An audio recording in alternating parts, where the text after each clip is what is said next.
Ассалаумағалейкум құрметті ағайын. Бүгін сіздерге міне аягөз қайда барасың әнін үйрететін боламын.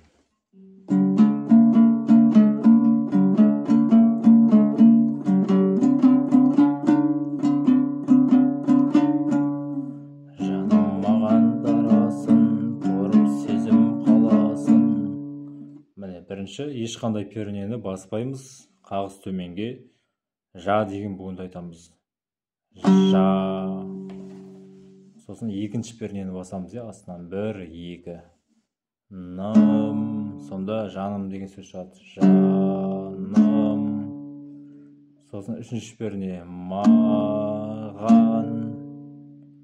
Маған. Үшінші пернені басып тұрамыз, міне сызықтың алдынан басамыз. Маған. Сонда жаным маған деген сөз шықты. Жаным маған. Сосын 3, да, 2 қайттан екінші пернені басамыз мына жерде. Міне үшінші пернеге да, сосын екінші пернеге ра, қайттан 3, сын, дарасын деген сөз. 3, 2, 3. Дарасын. Басын басайым. Жаным маған дарасын. Әрі қарай дәл осы сандар, тек сөзі өзгереді.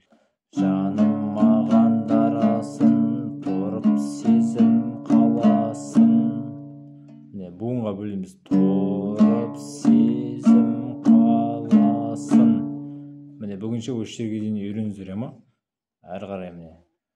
Теңеп едім өзіңе көздерімнің қарасын, болмас екен қадірлі сезіміме таласын. Ал үйреніп алыңыздар ма? Кім үйренді, комментарийге жазыңыздар.